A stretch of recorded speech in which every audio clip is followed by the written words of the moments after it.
خوش اومدین به اولین ویدیو از سری ویدیوهای دانشگاه. خب آقا، من دوباره طبق معمول یه فاصله زیادی بین ویدیو گذاشتنم افتاد.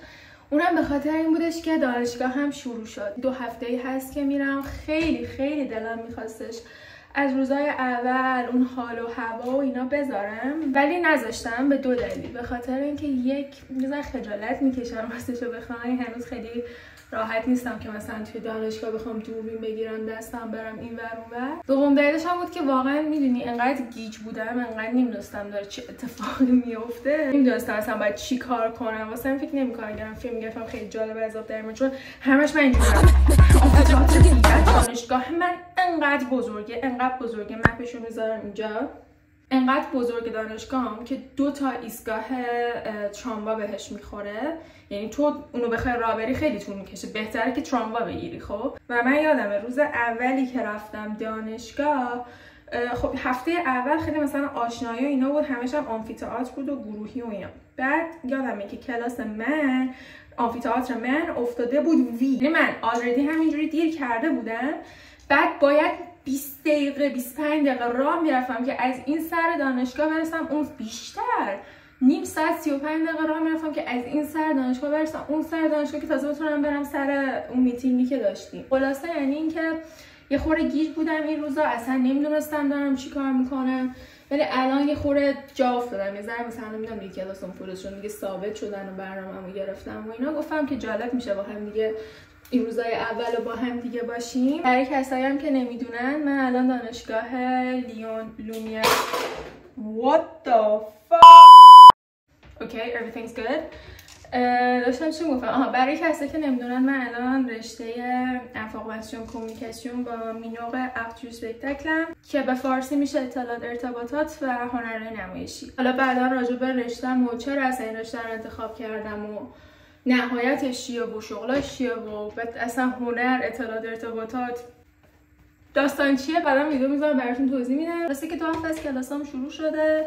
امروزم کلاس آنالیز تصویر دارم با یه کلاسی که خیلی جالبه. بذارین این کلاس رو براتون توضیح بدم. ما یه کلاس داریم، یعنی همه رشته‌هایی که تو این دانشگاه هستن یه کلاس دارن به اسم اکومپینوما، که توی این کلاس مثلا همراهی محسوب میشه، یعنی کلاس مثلا تقویتی که بسته به نوع اون رشته، حالا من حاضرم بشم دیرم شده، که بسته به اینکه تو چه رشته‌ای هستی میان اسمش چیه، یه چیزی که بهت توی این مسیر کمک بکنه رو بهت یاد میدن. مثلا دوستم من که اقتصاد میخونه و مدیریت، یعنی اقتصاد و مدیریت رو با هم میخونه، براش کلاس ریاضی گذاشتن. خب طبیعتا توی اقتصاد شما باید زیاد ریاضی بلد باشی دیگه. حالا جالبه واسه من چه شکلی بود. جلسه اول طرف خیلی جدی اومد، یا که تو چشممون گفت دانشگاه چیه؟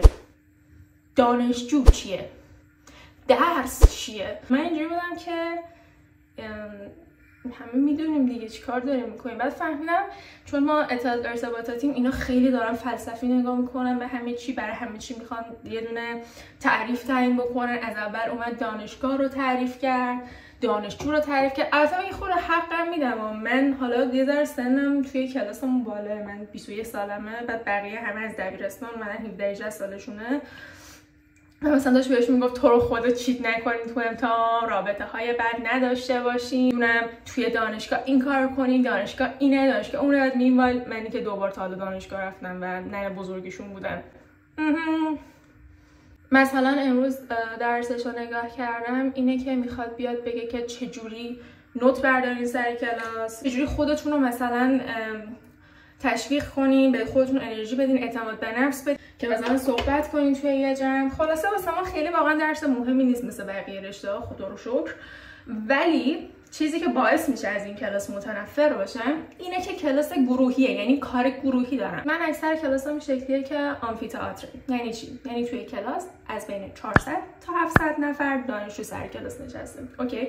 It's perfect. استادایی که اینجور مواقع میان تو آمفی‌تئاتر درس میدن قشنگ استادن، یعنی یارو اصلا حوصله دیل کردن با هر کسی رو نداره. میاد درست حسابی درسشو میده میره. نوت برداشتی برنداشتی بدبختی. اوکی؟ ولی کلاسایی که حالت گروهی هستن و کم هستین، مخصوصا به خاطر رشته من که هم هنره هم اطلاعات ارتباطاته، ما خیلی باید کار گروهی انجام بدیم. اوکی؟ خیلی خیلی خیلی یه خورده کار گروهی منو اذیت میکنه، هم بنا به دلیل شخصیتی این که خیلی کار گروهی دوست ندارم، هم یه دلیل دیگه که حالا الان واقعا وقتشو ندارم، خیلی دیرمه، ولی بعدا حتما میام براتون توضیح میدم این چالشایی که دارم و دلیلش چیه. ولی خب این کلاس هم یه دونه از همون کلاساست که من کلی کار گروهی دارم، یعنی بعد با چند نفر هم گروه شدم که احتمالاً امروز مشخص میشه که با کیاست. و من کلاس امروزم که تمام بشه سریع بعد بدوم برم تو اون یکی کلاسم. نمیدونم وقت میشه که دانشگاه رو بهتون نشون بدم یا نه، ولی خب همینش با حال دیگه با هم دیگه میریم ببینیم چه اتفاقی میفته. شبم دانشگاه برام یه برنامه گذاشته جشن تور توی کلاب که بریم و بهمون اسنک بدن و نوشیدنی بدن و اینا، به عنوان اینکه حالا مثلا سال تحصیلی شروع شده مثلا خیلی خسته نباشیم. حالا اونا هم میرم احتمالاً. امروز کلا خیلی شیر تو شیره، یعنی من الان دیگه نشون ندادم، سری ناهارم رو اینجوری تون خوردم 4 دانشگاه باشم، بعد 1 ساعت برگردم 5 برسم اینجا حاضر شم که برم جشن ساعت 7، بعد برگردم و بعد پروژه گروهی رو انجام بدم. هنوز هیچ کارشو نکردم. فردا هم ساعت 10 صبح کلاس دارم و صبحم نمیرسم انجام بدم چون گفتم دانشگاهم دوره نمیرسم، یعنی الان من که 12 کلاس دارم ساعت 10 دارم حاضر میشم. خلاصه امروز خیلی خیلی خیلی توهمه. امیدوارم که این وسط کلی ایمیلم دارم که بزنم، یعنی کارهای بزرگ سالونه واقعا اعصابمو خورد میکنه. الان مثلا با زنگ بزنم به خوابگاه، به برق، به یکی از سازمان‌های اداری اینجا، یعنی واقعا خستم. زندگی سخته دیگه. امیدوارم که امروز و فردا و کلا این هفته چون کاراشو خوب انجام ندادم به خوبی بگذره واقعا. و من الان دیگه خیلی پرحرفی نمی کنم، با هم دیگه حاضر شیم بریم دانشگاه.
یه ساعتی میگذره، ساعت 6 خورده یه اومدم خونه، فقط یه قرمه سبزی کنسروی سری زدم به بربدن، حاضر شدم که ساعت 6:50 برم پایین. دوستم سینا دنبالمه که با هم دیگه بریم برنامه امشب دیگه. امیدوارم طوری باشه که بتونم زیاد فیلم بگیرم. استایلمه با یه شلوار جین و خیلی سعی کردم دیگه اصلا اگزاجرش نکنم، خیلی راحت لباس بپوشم. بعد اسمش چیه؟ چیزی هم پوشیدم چون شب دما رو چک کردم میره رو 14-15، گفتم دیگه مجبورم یه اوبری ببرم دیگه، همینو پوشیدم. امیدوارم که شب یخ نزنیم. پالازده که بریم ببینیم چطوری میشه.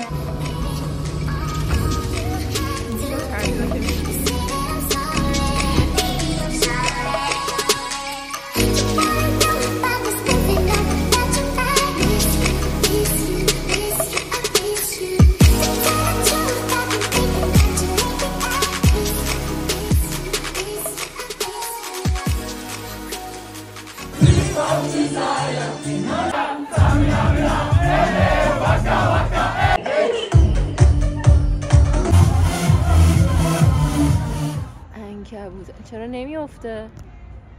نمیافته؟ anyway اینجا خیلی عنکبوته، اگه نمیبینیم خیلی عنکبوته. خب امشب تموم شد. همونطور که از صدام و قیافم معلومه واقعا خوش گذشت، خوب بود. دارم میافتم تو رودخونه داریم. من نمیدونم چرا انقدر چرت و پرت میگم. تا ولاگ بعدی و صدای من ولاگ دانشگاه بعدی. فعلا خدافظ.